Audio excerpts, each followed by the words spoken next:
آدم علیہ السلام کے بعد 1000 سال تک توحید پر قائم رہنے کے بعد ان لوگوں میں بت پرستی اس طرح شروع ہوئی کہ ان برے لوگوں میں بعض نیک لوگ بھی تھے۔ یہ برے لوگ ان نیک لوگوں سے بہت محبت کرتے تھے اور ان سے تقرب حاصل کرتے تھے، ان کی شان میں بہت مبالغہ کرتے تھے، جیسا کہ آج کل بعض لوگ علماء اور صالحین کی مدح سرائی میں زمین و آسمان کے قلابے ملاتے ہیں۔ یہی چیز بعد میں شرک کا ذریعہ بنی۔ امام بخاری رحمت اللہ علیہ نے سورہ نوح آیت 23 میں اللہ کے فرمان وَقَالُوا لَا تَذَرُنَّ آلِهَتَكُمْ وَلَا تَذَرُنَّ وَدًّا وَلَا سُوَاعًا وَلَا يَغُوثَ وَيَعُوقَ وَنَسْرًا، اور انہوں نے کہا کہ ہرگز اپنے معبودوں کو نہ چھوڑنا اور نہ ود اور سوا اور یغوث اور یعوق اور نصر کو چھوڑنا کی تفسیر کرتے ہوئے ابن عباس رضی اللہ عنہما سے روایت کی ہے۔ وہ فرماتے ہیں کہ یہ نوح علیہ السلام کی قوم کے بعض نیک آدمیوں کے نام ہیں۔ جب وہ فوت ہو گئے تو شیطان نے ان کی قوم کے دل میں یہ بات ڈال دی کہ جہاں وہ حضرات بیٹھا کرتے تھے وہاں ان کے بت بنا کر رکھ دو اور ان کو وہی نام دو جو ان بزرگوں کے تھے۔ انہوں نے ایسا ہی کیا اور پتھر کے بت بنا کر ان کے نام ان بزرگوں والے رکھ دیے۔ اس وقت تو بتوں کی پوجا نہ ہوئی، لیکن جب یہ لوگ فوت ہو گئے اور علم مٹ گیا تب ان کی پوجا ہونے لگی۔ ابن عباس رضی اللہ عنہما فرماتے ہیں نوح علیہ السلام کی قوم کے یہی بت بعد میں عرب میں پوجے گئے، اور اللہ تعالی کے فرمان وَقَالُوا لَا تَذَرُنَّ آلِهَتَكُمْ وَلَا تَذَرُنَّ وَدًّا وَلَا سُوَاعًا وَلَا يَغُوثَ وَيَعُوقَ وَنَسْرًا کا یہی مطلب ہے، یعنی ان نیک بزرگوں کے بت بنا لیے گئے اور آہستہ آہستہ ان کی پوجا شروع کر دی گئی، اور سب لوگوں نے ایک اللہ کی عبادت سے انکار کر دیا۔ نوح علیہ السلام اکیلے اس دنیا میں موحد اور توحید پرست باقی رہ گئے۔ نوح علیہ السلام کا نسب کچھ یوں ہے: نوح بن لامک بن متو شلح بن ادریس۔ اس طرح ادریس علیہ السلام ان کے پردادا ہوئے۔ اس وقت لوگوں کی عمریں بہت طویل ہوتی تھیں، اس لیے ہم کہہ سکتے ہیں کہ ادریس علیہ السلام کئی 100 سال زندہ رہے اور نوح علیہ السلام 1000 سال سے بھی زیادہ عرصہ زندہ رہے۔ عمریں لمبی ہونے کی وجہ سے ادریس علیہ السلام اور نوح علیہ السلام کے درمیان کافی مدت بنتی ہے، اور اسی مدت کے دوران کفر و شرک نے زور پکڑا اور بتوں کی عبادت شروع ہو گئی۔ تب اللہ تعالیٰ نے نوح علیہ السلام کو زمین میں مبعوث فرمایا۔ ابن عباس رضی اللہ عنہما سے روایت ہے کہ نبی صلی اللہ علیہ وسلم نے فرمایا آدم علیہ السلام اور نوح علیہ السلام کے درمیان 10 قرن تھے۔ ایک قرن 100 سال کا ہوتا ہے۔ آدم علیہ السلام کے 1000 سال بعد تک لوگ توحید پر قائم رہے، پھر آہستہ آہستہ شیطان نے انہیں شرک کے راستے پر ڈال دیا، شرک عام ہو گیا، ایک اللہ کی عبادت بالکل ختم ہو کر رہ گئی۔ تب اللہ نے نوح علیہ السلام کو مبعوث فرمایا، انہوں نے اللہ کی طرف دعوت دی، انہوں نے بہت مشقت اٹھائی، جیسا کہ سورہ نوح میں اللہ فرماتے ہیں بسم اللہ الرحمن الرحیم انا ارسلنا نوحا الى قومه ان انذر قومك من قبل ان يأتيهم عذاب أليم قال يا قوم إني لكم نذير مبين أن اعبدوا الله واتقوه وأطيعون يغفر لكم من ذنوبكم ويؤخركم إلى أجل مسمى إن أجل الله إذا جاء لا يؤخر لو كنتم تعلمون۔ اللہ تعالیٰ بخشش اور رحم کرنے والے کے نام سے شروع کرتا ہوں۔ یقیناً ہم نے نوح کو ان کی قوم کی طرف بھیجا کہ اپنی قوم کو ڈراؤ اور خبردار کر دو اس سے پہلے کہ ان کے پاس دردناک عذاب آ جائے۔ نوح نے کہا، اے میری قوم، میں تمہیں صاف صاف ڈرانے والا ہوں کہ تم اللہ کی عبادت کرو اور اس سے ڈرا کرو اور میرا کہنا مانو، تو وہ تمہارے گناہ بخش دے گا اور تمہیں ایک وقت مقررہ تک چھوڑ دے گا۔ یقیناً اللہ کا وعدہ جب آ جاتا ہے تو موقوف نہیں ہوتا، کاش تمہیں سمجھ ہوتی۔ نوح علیہ السلام تبلیغ کے سلسلے میں سخت محنت کرتے، دن رات لوگوں کے گھروں اور ان کے اجتماعات میں جا جا کر انہیں دعوت دیتے۔ آپ انہیں اعلانیہ اور پوشیدہ طور پر دعوت دیتے، یہاں تک کہ دعوت دیتے دیتے انہیں 950 سال گزر گئے، لیکن سوائے چند لوگوں کے کوئی ایمان نہ لایا۔ تب انہوں نے اللہ سے دعا کی، اے میرے اللہ، میں نے اپنی قوم کو دن رات تیری طرف بلایا، لیکن میرے بلانے سے یہ اور زیادہ بھاگنے لگے۔ انہوں نے اپنے کانوں میں انگلیاں ٹھونس لیں، اپنے اوپر کپڑے اوڑھ لیے اور کہنے لگے، ہم تیری شکل دیکھنا نہیں چاہتے۔ میرے اللہ، یہ لوگ تیری باتیں سننا پسند نہیں کرتے۔ میں نے پھر بھی ان سے کہا، اپنے مالک سے بخشش طلب کرو، وہ بڑا بخشنے والا ہے۔ اس وقت نوح علیہ السلام کی قوم میں ایک بادشاہ تھا، وہ بہت مغرور تھا۔ وہ قوم سے کہنے لگا، نوح کی باتوں پر کان نہ دھرنا اور نہ اس سے بحث کرنا، یہ جو کرتا ہے اسے کرنے دو، تم اپنے بتوں کی پوجا پر ڈٹے رہو۔ چنانچہ لوگوں نے نوح علیہ السلام کی باتوں کی طرف سے کان بند کر لیے، اپنے بادشاہ کی بات پر عمل کرنے لگے۔ تب نوح علیہ السلام نے اللہ سے فریاد کی، اے پروردگار، یہ میرا کہنا نہیں مانتے، ان لوگوں کی سنتے ہیں جن کی اولاد اور مال نے انہیں فائدہ تو نہ دیا، الٹا نقصان پہنچایا، اور انہوں نے میرے ساتھ بڑا داؤ کیا، یعنی دوسروں کو میرے درپے کر دیا، خود بھی مجھے ستانے میں کوئی کسر نہ چھوڑی، اور آپس میں ایک دوسرے سے کہنے لگے، اپنے دیوتاؤں کو نہ چھوڑنا، نہ ود اور نہ سوا اور نہ یغوث اور نہ یعوق اور نہ نصر کو چھوڑنا۔ ان لوگوں نے بہت سے لوگوں کو گمراہ کر ڈالا، اور پروردگار تو ایسا کر کہ یہ ظالم اور زیادہ گمراہ ہو۔ اس طرح نوح علیہ السلام نے 950 سال دن رات لوگوں کو اللہ کی طرف بلایا، لیکن اتنے طویل عرصہ میں صرف 80 کے قریب لوگ مسلمان ہوئے، اور ان ایمانداروں کی اکثریت فقراء، مساکین، ناتواں اور غلام قسم کے لوگوں پر مشتمل تھی، جن کی معاشرے میں کوئی حیثیت نہیں ہوتی۔ مشکل سے 10 ایماندار ایسے ہوں گے جو شرف و جاہ کے مالک ہوں گے۔ چنانچہ نوح علیہ السلام کے مغرور سرداروں نے جب اس صورتحال کو دیکھا تو اکٹھے ہو کر نوح علیہ السلام کے پاس آئے اور کہنے لگے، اے نوح، ہم چاہتے ہیں تیری باتیں سنیں اور لوگوں کو بھی تیری باتیں سننے کی ترغیب دیں اور سب تجھ پر ایمان لے آئیں، لیکن اس سے پہلے ہماری ایک شرط ہے، یہ کہ آپ کے حلقے میں جو یہ ذلیل اور حقیر لوگ آ گئے ہیں انہیں دھکے دے کر اپنے پاس سے نکال دے، اس لیے کہ ہم اپنی قوم کے سردار، چودھری اور مقام و مرتبے والے لوگ ہیں، اس لیے ہم ان فقیر لوگوں کے پاس نہیں بیٹھ سکتے۔ اگر آپ انہیں نکال دیتے ہیں تو ہم ایمان لے آئیں گے۔ اللہ تعالیٰ نے نوح علیہ السلام کی قوم کے ان سرداروں کی تردید سورہ ہود آیات 27 تا 31 میں کی ہے۔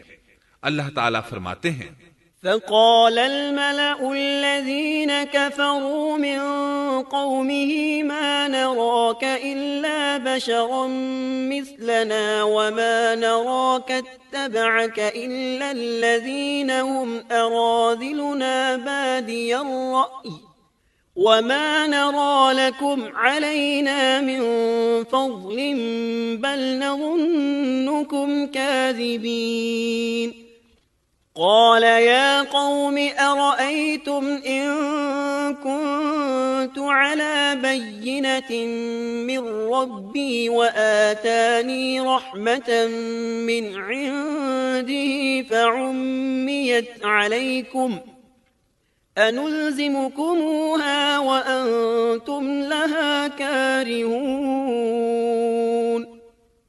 کافر سردار نوح سے کہنے لگے، ہم تو یہی دیکھتے ہیں کہ تو ہماری طرح ایک آدمی ہے، اور یہ بھی دیکھتے ہیں کہ صرف ان لوگوں نے تیری پیروی کی ہے جو ہم میں رذیل ہیں، وہ بھی اوپر کی عقل سے، اور ہم تو تمہیں کسی بات میں اپنے سے زیادہ نہیں پاتے بلکہ تمہیں جھوٹا خیال کرتے ہیں۔ نوح نے کہا، اے سردارو، بتلاؤ تو صحیح، اگر میں اپنے رب کی طرف سے جو دلیل آئی ہے اس پر قائم ہوا اور اس نے اپنی مہربانی سے مجھے سرفراز کیا اور تم سے وہ چھپی رہی، تو کیا زبردستی میں اسے تمہارے سر منڈ دوں گا، حالانکہ تم اس سے بیزار ہو۔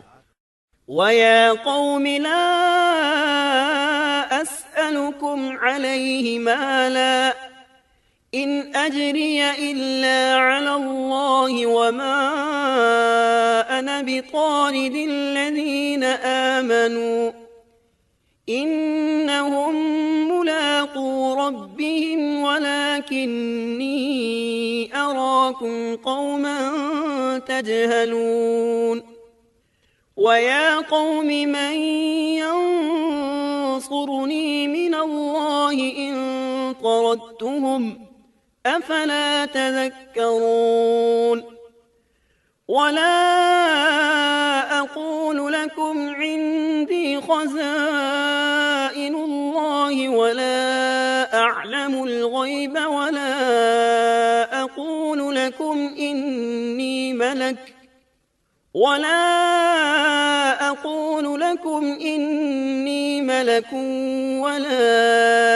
أَقُولُ لِلَّذِينَ تَزْدَرِي أَعْيُنُكُمْ لَن يُؤْتِيَهُمُ اللَّهُ خَيْرًا اللَّهُ أَعْلَمُ بِمَا فِي أَنفُسِهِمْ إِنِّي إِذًا لَّمِنَ الظَّالِمِينَ۔ میری قوم والو، میں تم سے اس پر کوئی مال نہیں مانگتا، میرا ثواب تو صرف اللہ تعالیٰ کے ہاں ہے، نہ میں ایمانداروں کو اپنے پاس سے نکال سکتا ہوں، انہیں اپنے رب سے ملنا ہے، لیکن میں دیکھتا ہوں کہ تم لوگ جہالت کی بات کر رہے ہو۔ میری قوم کے لوگوں، اگر میں ان مومنوں کو اپنے پاس سے نکال دوں تو اللہ کے مقابلے میں میری مدد کون کر سکتا ہے؟ کیا تم کچھ بھی غور و فکر نہیں کرتے؟ میں تم سے یہ نہیں کہتا کہ میرے پاس اللہ کے خزانے ہیں اور میں غیب کا علم بھی نہیں رکھتا، نہ میں یہ کہتا ہوں کہ میں کوئی فرشتہ ہوں، نہ میرا یہ قول ہے کہ جن پر تمہاری نگاہیں ذلت سے پڑ رہی ہیں اللہ تعالیٰ انہیں کوئی نعمت دے گا ہی نہیں، ان کے دل میں جو ہے اللہ اسے بخوبی جانتا ہے، اگر میں ایسی بات کہوں تو یقیناً میرا شمار ظالموں میں سے ہوگا۔ اس پر نوح علیہ السلام کی قوم اور اکڑ گئی اور وہ کہنے لگے، اے نوح، بس بہت ہو گیا، تو نے ہمیں بہت ڈرا دھمکا دیا، اب اگر تو سچا ہے تو جس چیز کا وعدہ تو ہم سے کرتا تھا اس کو لے آ۔ نوح علیہ السلام نے ان کی بات سن کر کہا، عذاب لانا تو اللہ کا کام ہے، اللہ کو کوئی عاجز نہیں کر سکتا، اور جب اس کا عذاب آ جائے گا تو کوئی بھاگ نہیں سکے گا۔ اس کے بعد نوح علیہ السلام کی قوم کا ان سے آمنا سامنا ہوا تو انہوں نے ان سے کہا، اے میری قوم، اگر تم پر یہ گراں گزرتا ہے کہ میں تم میں رہتا ہوں اور تمہیں اللہ کی باتیں سنا رہا ہوں، تم اس سے چڑھتے ہو اور مجھے نقصان پہنچانے کے درپے رہتے ہو، تو سنو، میں صاف کہتا ہوں، مجھے تمہارا کوئی خوف نہیں، تمہاری کوئی پرواہ نہیں، تم سے جو ہو سکے کر گزرو، میرا جو بگاڑ سکتے ہو بگاڑ لو، تم اپنے شریکوں اور جھوٹے معبودوں کو بھی بلا لو اور مل جل کر مشورے کر کے بات کھول کر پوری قوت کے ساتھ مجھ پر حملہ کرو، تمہیں قسم ہے تم میرا جو بگاڑ سکتے ہو بگاڑ لو، اس میں کوئی کسر اٹھا نہ رکھو، مجھے بالکل مہلت نہ دو، اچانک مجھے گھیر لو، میں بالکل بے خوف ہوں، اس لیے کہ تمہارے راستے کو میں باطل جانتا ہوں، میں حق پر ہوں، حق کا ساتھی اللہ ہوتا ہے، میرا بھروسہ اسی عظیم ذات پر ہے، مجھے اس کی قدرت کی بڑائی معلوم ہے۔ نوح علیہ السلام نے واضح الفاظ میں اپنی قوم کو چیلنج دیا، لیکن کسی میں طاقت نہ ہوئی کہ وہ نوح علیہ السلام کا مقابلہ کر سکے، چنانچہ کہنے لگے، اسے چھوڑ دو، یہ مجنون اور بے وقوف ہے، نعوذ باللہ۔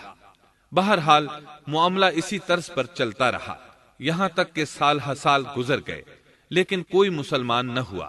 پھر پہاڑ پر رہنے والے لوگ روز بروز برائی میں ترقی کرتے چلے گئے، اور جو لوگ شروع میں ایمان لائے تھے ان کے علاوہ اور کوئی شخص ایمان نہ لایا۔ نوح علیہ السلام انہیں مسلسل دعوت دیتے رہے مگر بے اثر۔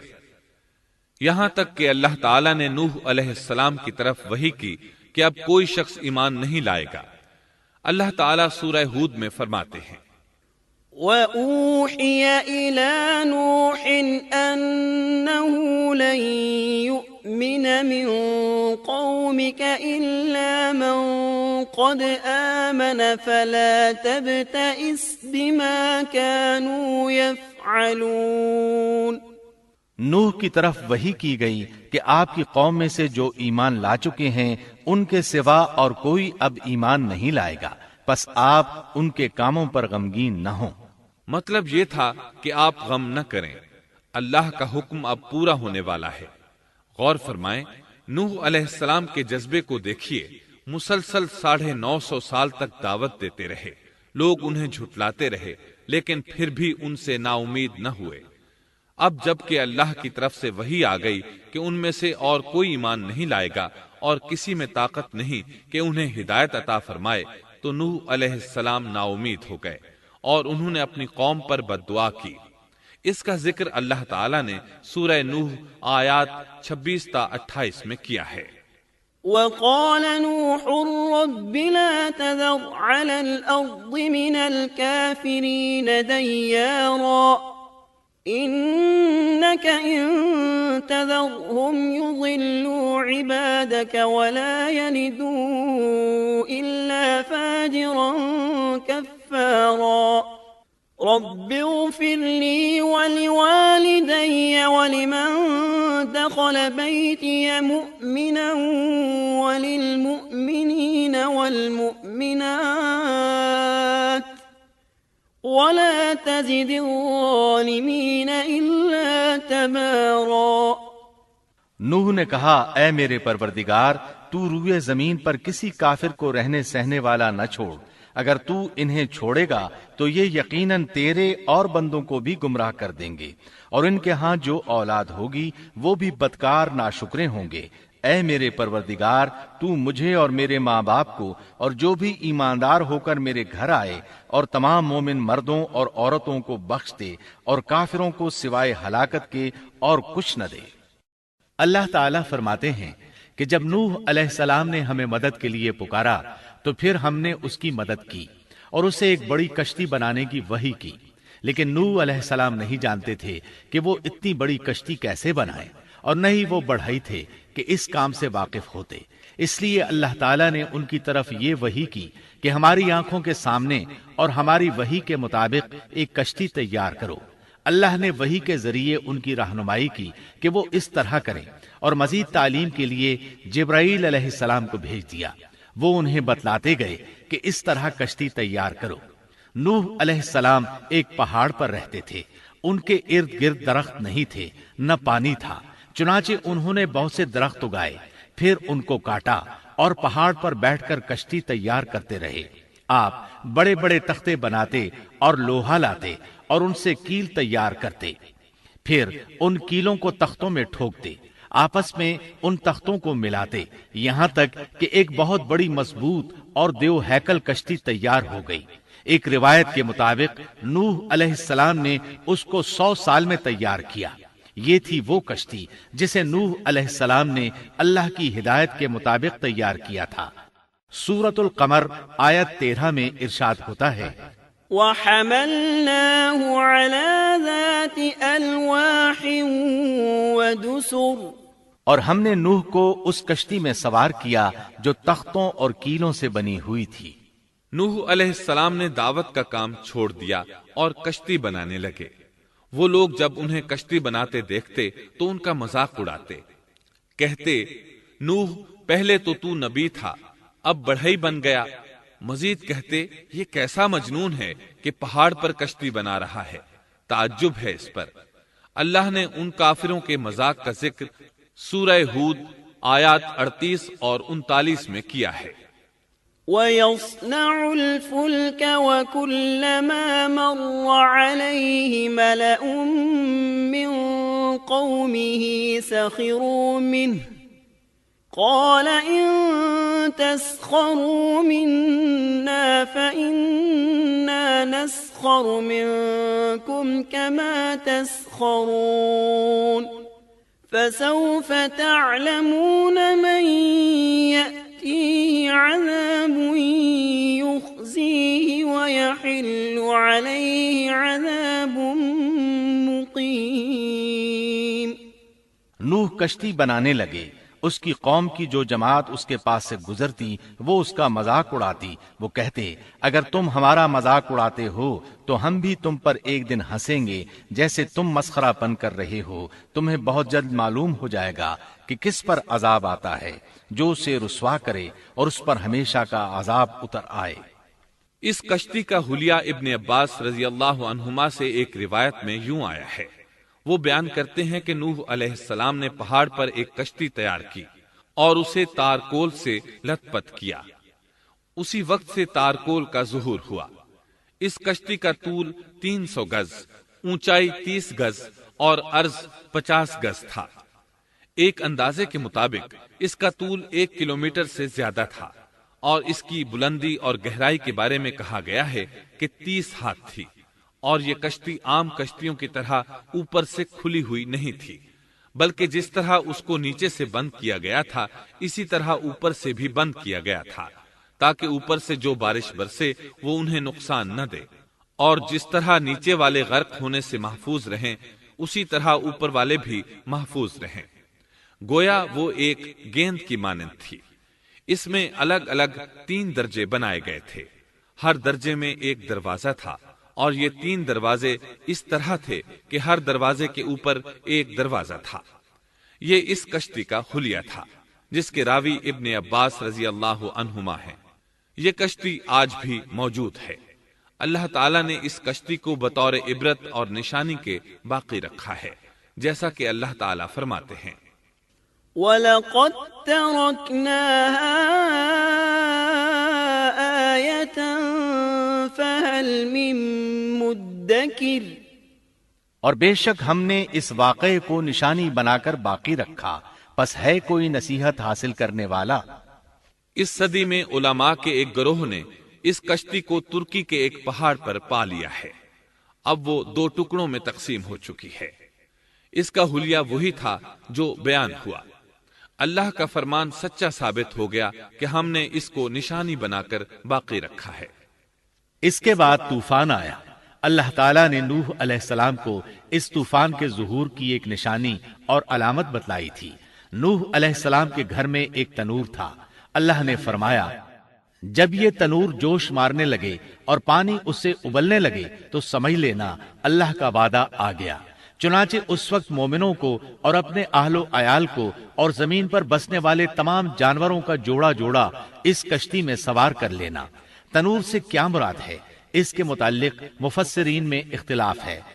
بعض کہتے ہیں کہ اس سے مراد ایک چشمہ ہے جو زمین سے نکلتا ہے، لیکن راجح روایات کے مطابق اس سے مراد معروف تنور ہے جس میں آگ جلا کر روٹیاں پکائی جاتی ہیں۔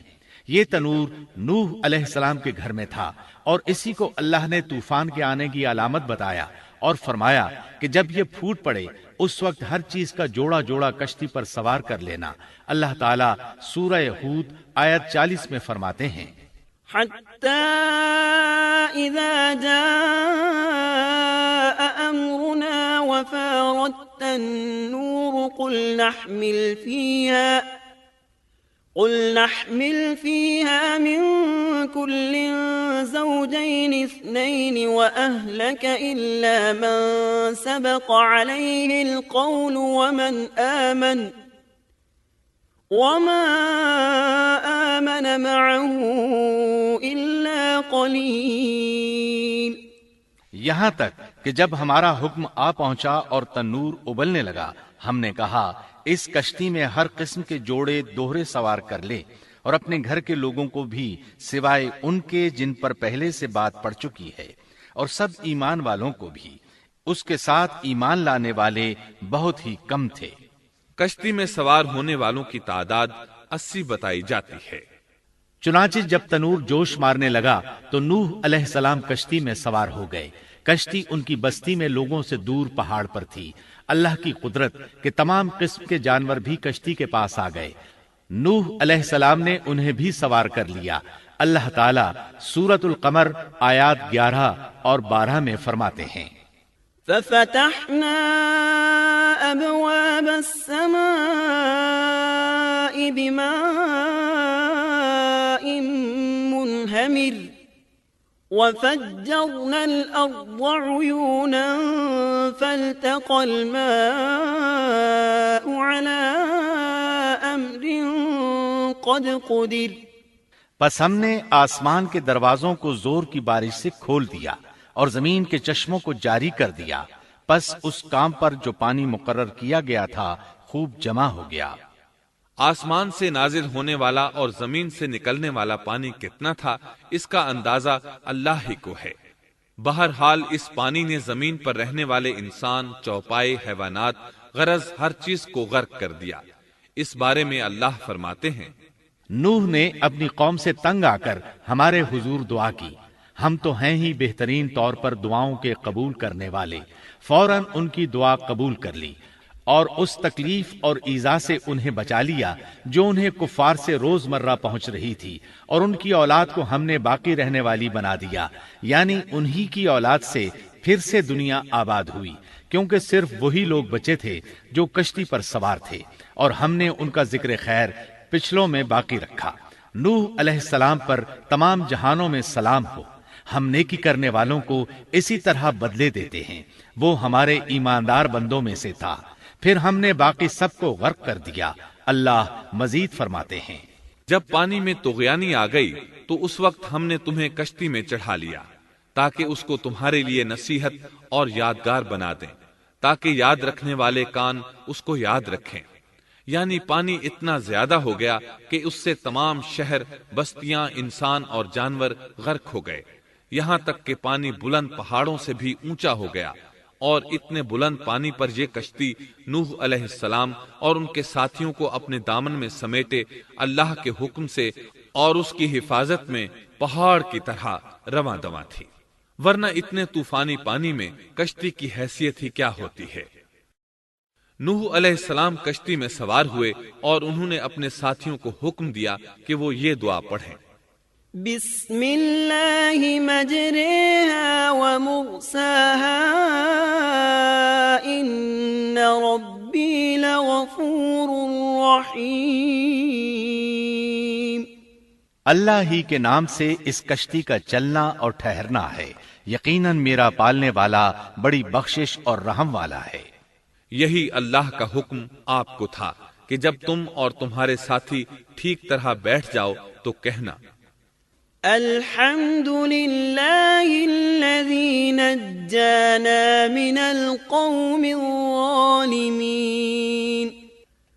وقل رب انزلنی منزلا مبارکا وانت خیر المنزلین۔ سب تعریف اللہ ہی کے لیے ہے جس نے ہمیں ظالم لوگوں سے نجات عطا فرمائی، اور کہنا کہ اے میرے رب مجھے بابرکت اتارنا اور تو ہی بہتر اتارنے والا ہے۔ اللہ تعالیٰ نوح علیہ السلام کو نصیحت کر رہے ہیں کہ اللہ آپ کو اور آپ کے اہل کو نجات عطا فرمائیں گے۔ کشتی میں نوح علیہ السلام کے کافر بیٹے کے علاوہ تمام گھر والے سوار تھے۔ آپ کے کافر بیٹے کا نام کنعان تھا، وہ ایک طرف کھڑا تھا۔ نوح علیہ السلام نے اسے پکارا، میرے بیٹے اس کشتی میں آ جا اور کافروں کا ساتھی نہ بن، لیکن اس بدبخت نے کہا، میں ابھی کسی پہاڑ کی چوٹی پر پناہ لے لوں گا جو مجھے اس پانی سے بچائے گی۔ نوح علیہ السلام نے کہا، آج اللہ کے حکم سے کوئی بچانے والا نہیں مگر وہی جس پر اللہ رحم کرے۔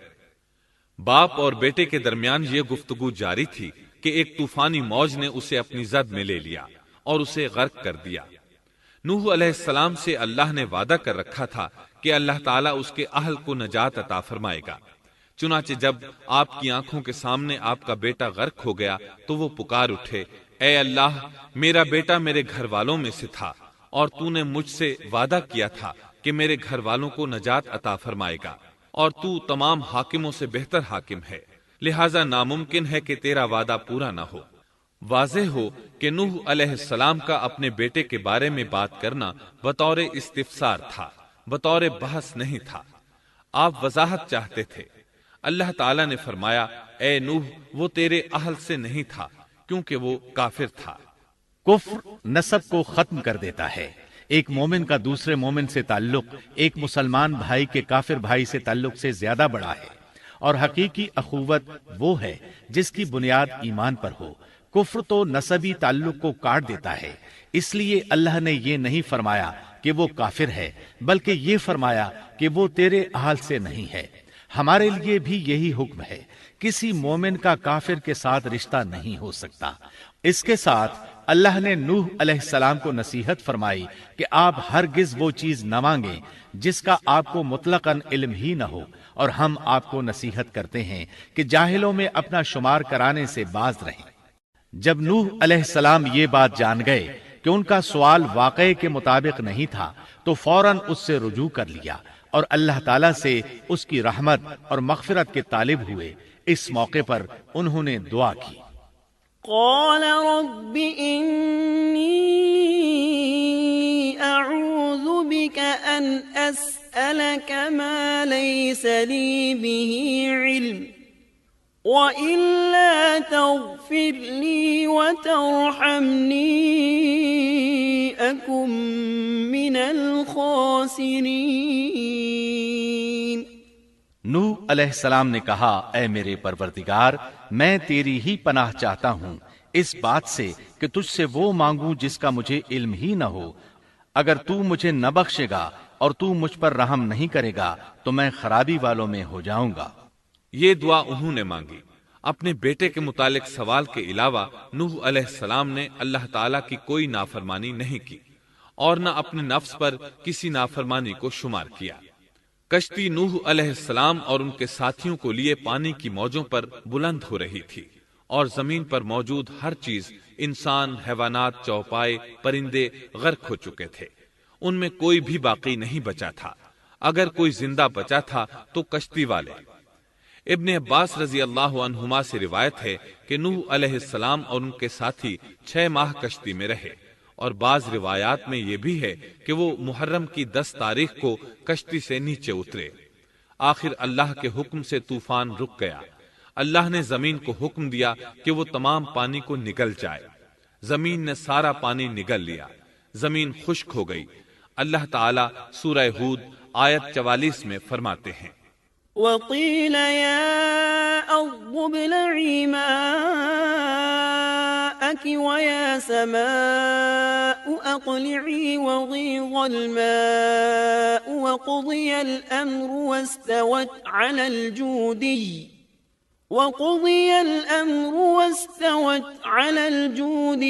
وقيل بعدا للقوم الظالمين۔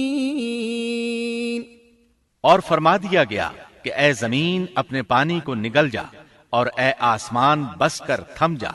اسی وقت پانی سکھا دیا گیا اور کام پورا کر دیا گیا، اور کشتی جودی نامی پہاڑ پر جا ٹھہری، اور فرما دیا گیا کہ ظالم لوگ اللہ کی رحمت سے دور ہیں۔ کشتی جودی پہاڑ پر جا کر ٹھہر گئی۔ اب انہیں حکم ہوا کہ سلامتی کے ساتھ کشتی سے اتر آئے۔